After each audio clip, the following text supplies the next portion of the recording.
shrimp toast. This iconic Hong Kong dim sum dish is a masterclass in textures and flavors. Unctuous shrimp mousse cooked to a just bouncy consistency. It's layered on top of a fluffy milk bread that we toast.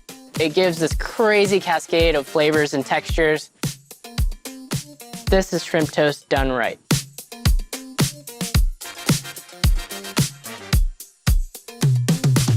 Traditional versions of shrimp toast are usually deep fried, but today we're gonna make a version that's inspired by a dish at Mr. Ju's in San Francisco, Chinatown. We're using a unidirectional cooking method, so we're cooking the mousse from one side primarily, and that guarantees an even cook throughout. Best of all, we don't have to use that much oil, so no hint of greasiness at all. Let's get to cooking this. Step one of shrimp toast. We obviously need our shrimp. These are peeled and deveined. This is just a nice size for what we're doing today. But first, we need to treat it. We have salt. We also want some baking soda. It raises the pH level. It improves moisture retention. Mostly, we're looking for the shrimp to remain succulent and juicy throughout the cooking process. So adding a little bit of baking soda is gonna go a long way toward that. That's pretty much it. I'm gonna cover this, park it in the fridge, let it sit for around 15 minutes to let the salt, baking soda do its thing, at which point we'll process it further. For shrimp toast, we need a mousse, right? A mousse that's gonna get spread onto our layer of toast and then fried. I like to reserve some of this shrimp and dice it up and then incorporate it into the mousse so you get a little bit of textural variation. What I'm gonna do is measure out a little bit of shrimp, and then the rest here will get reserved for processing the mousse. So just cut this in half like that. So you get 2 halves of shrimp, and from these strips, we're going to just dice it up. And I'm not really mincing the shrimp, I'm just trying to give it a little bit of a dice to keep some of that texture. So this is the finished texture of the shrimp toast. Is a pretty rustic looking dish, and I like textural variation. To finish this out, I'm gonna add some aromatics. Got some diced up water chestnuts. They add a little bit of crunch, some freshness really. I've got some grated ginger, got some scallions. For some recipes like this, you might see scallion ginger water, which is basically scallions and ginger buzzed up and then pressed out for the juice. And that is really great for flavoring and sometimes marinating things. But here I just left it whole, just ginger and scallions. I like that little bit of texture. And lastly, we have a little bit of cilantro. Cilantro adds some freshness. That is our diced shrimp portion. This is gonna get incorporated later into our mousse. Before we add our shrimp to this food processor and make our mousse, we need to make this sort of base, and that starts with an egg white. Here we're really using it as a binder.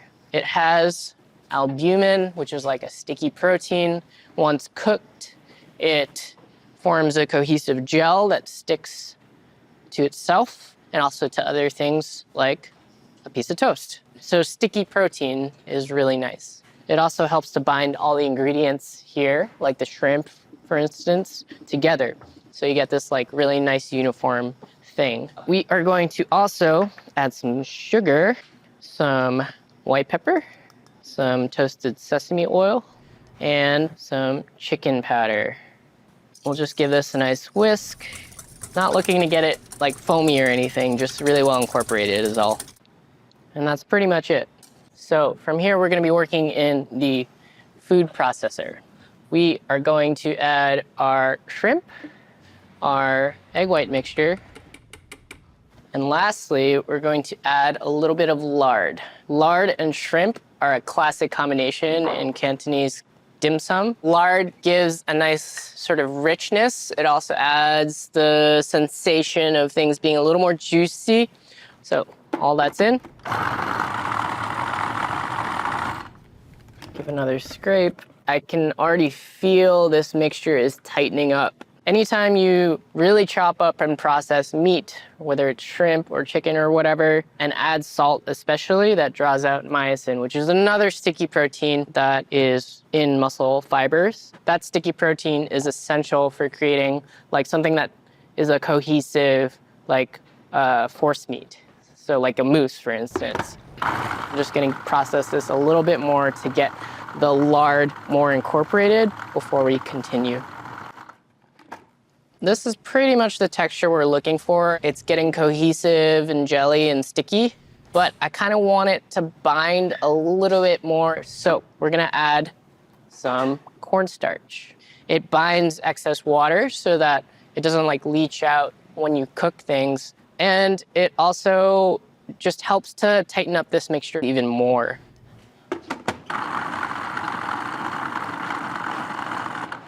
Just scraping down, making sure that cornstarch is incorporated. One more buzz. You might not be able to tell visually, but just scraping into this, I can already feel it's a little bit tighter.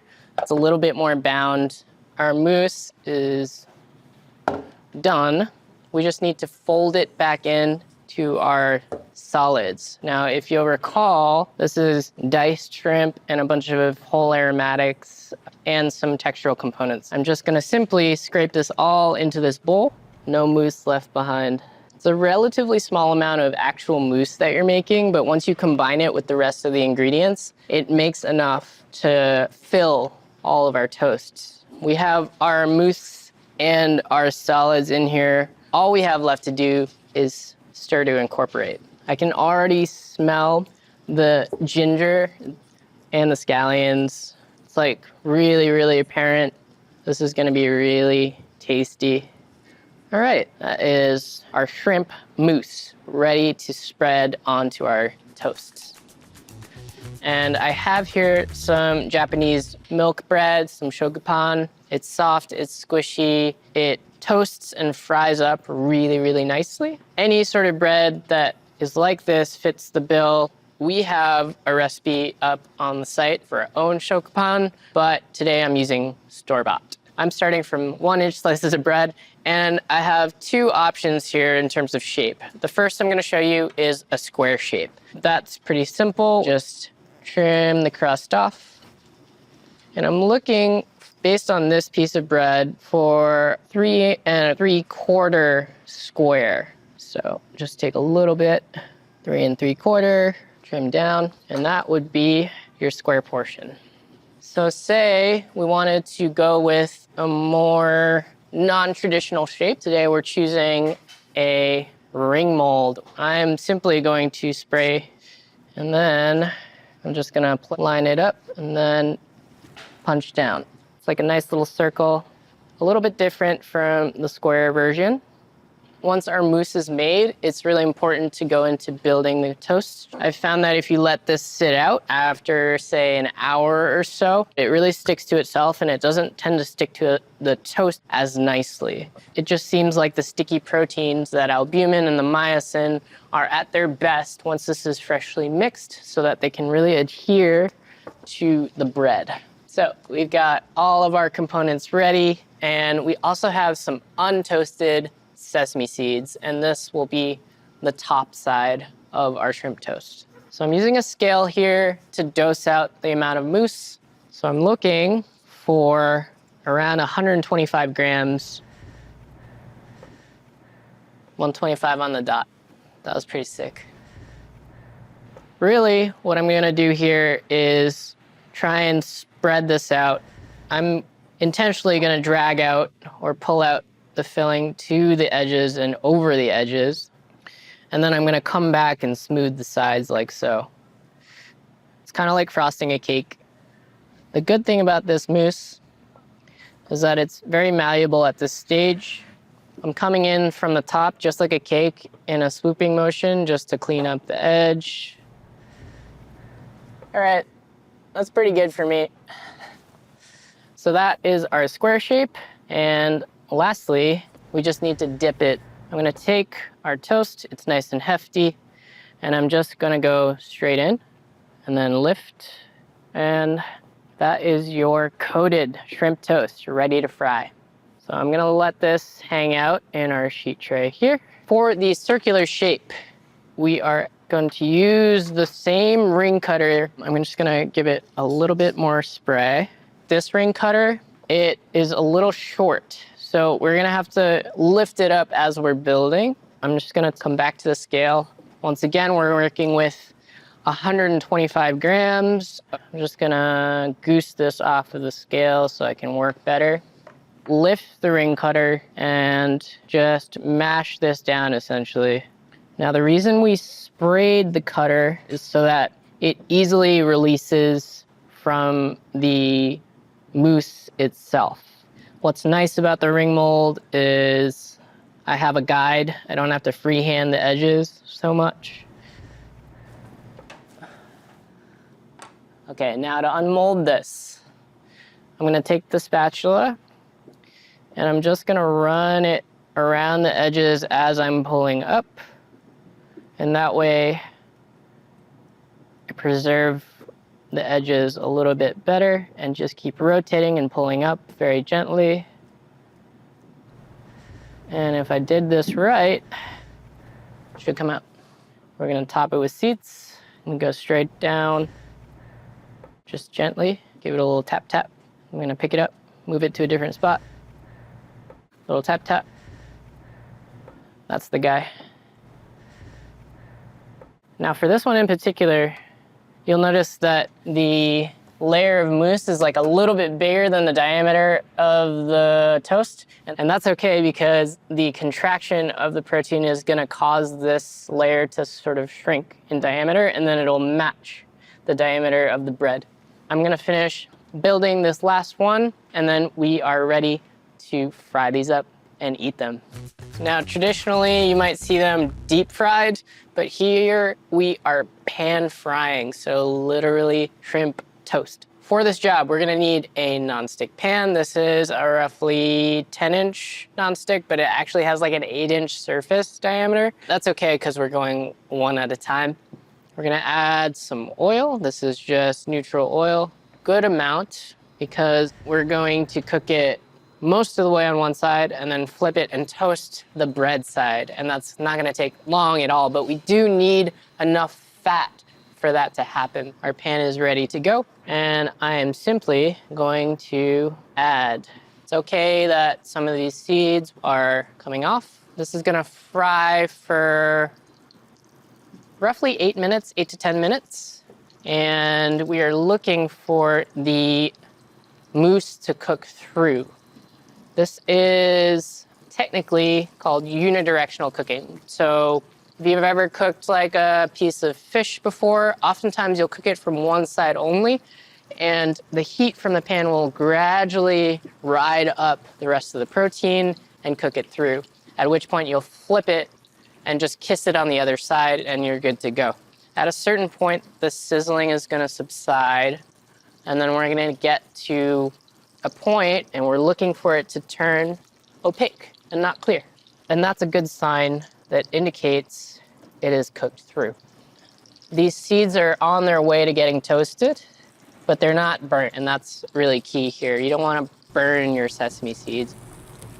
I can tell we're close because the sizzling subsided, and then there were like a few minutes there where it was getting quiet. But as soon as I jostled this a little bit, some extra bits of moisture sort of seeped out. That's very common with things like this. All right, I'm gonna give this a few more seconds, and then we're gonna flip.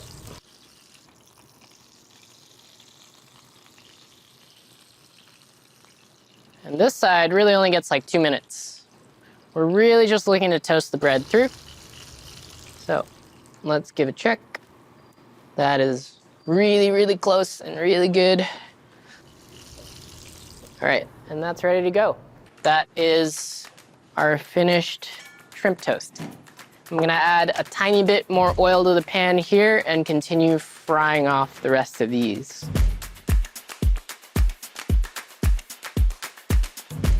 We are ready to flip. Looks really nice. We're just toasting the second side. It's gonna take about a minute. Give it a check. That's pretty good. And then we're onto our sheet tray. Our toasts are fried up. We're ready to eat them. For good measure and to check our work, I'm just gonna slice down the middle. It's evenly cooked throughout.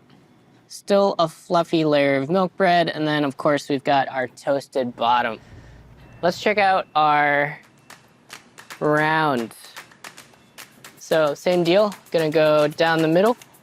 Really, really uniform. I'm really happy with that result. We've got a dipping sauce here. This is actually our all-purpose dumpling sauce that's up on ChefSteps.com. I have never had a shrimp toast. I've always wanted to try one. All right, you got 2 formats here. One for me, one for you. Before I try it, has this been cooked to 140? I mean, you can check. I did it. Look at that. That's beautiful. Yeah, cheers. That is way more delicate than I expected. I've had a lot of shrimp burgers, and I love shrimp burgers, but I feel like those are just snappy. It's way lighter for being like pan fried. Man, I would say this is like one of the few things where I felt like I didn't have to have sauce. I got to take one for the road. So there you have it, shrimp toast. You can find this recipe up on chefsteps.com. We've also got recipes for shokupan, milk bread. This dipping sauce is also there. Like and subscribe. Go make this, it's really fun. Subscribe to our channel and visit chefsteps.com for more tips, recipes, guides, and tools to help you level up in the kitchen.